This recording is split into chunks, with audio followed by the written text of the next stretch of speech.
Nama saya Afrida Ernangato, biasa dipanggil Ida. Saya adalah kepala suku Isam atau Pagu di Kecamatan Malifut tinggalnya, tapi suku Isam atau Pagu itu ada di 5 kecamatan.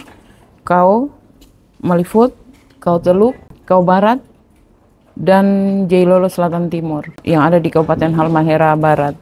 Jadi saya memimpin di 15 desa adat, 2 kabupaten, 5 kecamatan.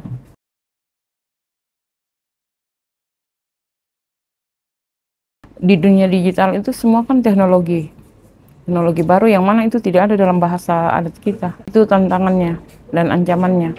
Peluang terbesarnya adalah kita mungkin mengupgrade kembali, atau kita ada yang mungkin bisa dijadikan bahasa serapan, atau mungkin ada yang bisa sama lalu kita kembali, oh ternyata dalam bahasa kita ini gitu.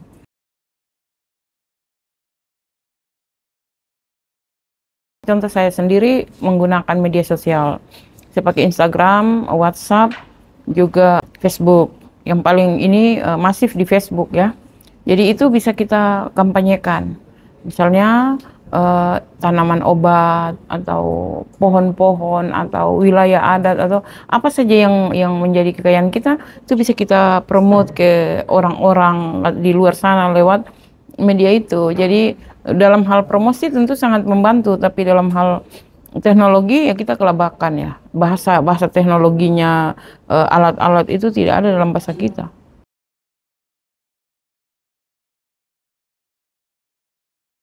Saya pikir yang utama itu regulasi. Misalnya pembelajaran bahasa daerah atau bahasa ibu di dalam sekolah-sekolah pun selalu alasannya itu tidak ada dalam regulasi atau nomenklatur bahasa-bahasa itu yang dipakai.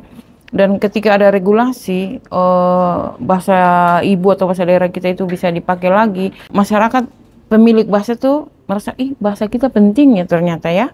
Dan itu bisa mendongkrak istilahnya itu prestisenya bahasa daerah. Jadi di dunia internasional kalau kayak ada semacam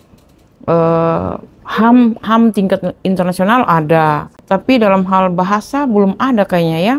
Kebijakan internasional mengenai bahasa, kemudian masuk ke pemerintah kita di tingkat nasional.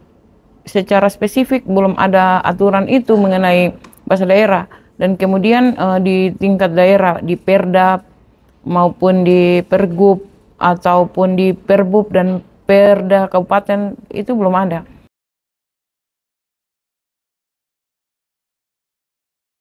Saya ini kan pengangkatan guru 2011.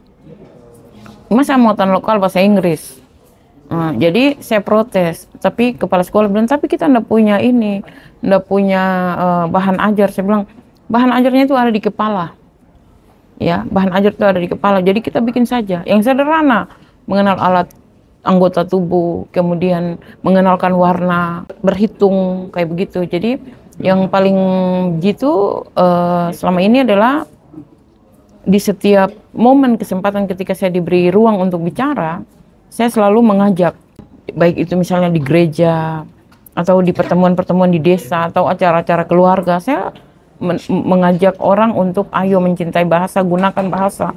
Kemudian karena saya mengajar ya, mencoba memasukkan itu, dan waktu pada zaman bupati sebelumnya itu bagus. 10 tahun terakhir mengalami kemunduran pesat karena bupatinya itu tidak pro kepada bahasa budaya. Nah, nanti ini bupati yang baru, ya saya kesini tuh saya sudah berdiskusi dengan Pak Wakil Bupati, karena itu memang visi misinya beliau berdua, para bupati dan Pak Wakil ini. Jadi diskusi kalau boleh bagaimana ini sesuai dengan visi misinya, di breakdown mengenai bahasa budaya juga harus. Dan kemarin tanggal 23 itu kan di tempat saya di Kabupaten Halmahera Utara itu ada RPJMD namanya. Jadi itu juga kita dorong, kita masukkan. Kebetulan saya tidak bisa hadir karena ada di sini. Jadi saya minta suami saya wakili. Saya bilang, kenapa suami saya? Karena dia orang pemerintah, dia baru purna bakti, dari sempat juga jadi pejabat eselon 2, dan saya sebagai penggerak, sebagai aktivis, dia tahu kehidupan saya, jadi daripada orang lain mending dia. Jadi kemarin saya kirim dia, dan lagi-lagi didorong itu regulasi Perda, pengakuan dan perlindungan hak masyarakat adat yang sudah di dalamnya juga include mengenai bahasa.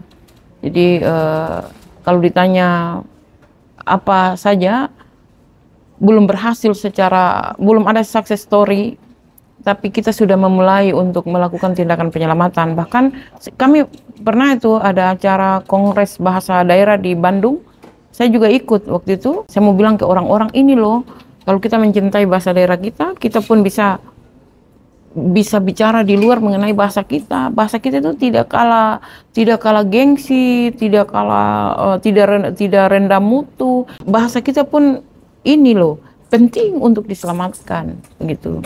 Jadi kalau karena kenapa buat saya kehilangan bahasa berarti kehilangan identitas, kehilangan kekayaan, kehilangan hak. Makanya saya tidak mau bahasa saya hilang.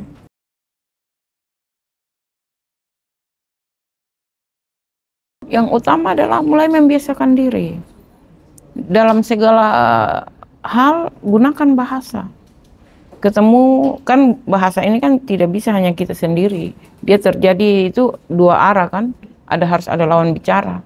Pokoknya saya selalu bilang ke generasi kami, generasi muda di tempat kami, saya bilang pakai bahasa walaupun itu jangan dulu ingat tata bahasanya salah pakai dulu. Nanti baru ketika kami yang lebih tua mendengar, itu strukturnya begini, tidak pas harmoninya kayak begitu.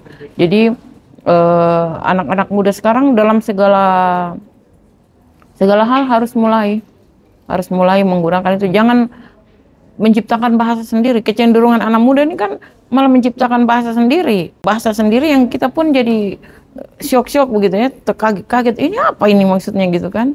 Nah, jadi anak-anak muda janganlah merasa rendah diri dengan bahasanya sendiri, dan gunakanlah bahasa itu dalam segala hal, baik itu ketika bermedsos, update status, yang sekarang kan itu begitu, update status pakai bahasa, bertemu kawan pakai bahasa, bicara dengan orang tua di rumah pakai bahasa, walaupun itu kayak ibaratnya compan-camping bahasanya gitu ya, kacau balau strukturnya gitu, grammarnya.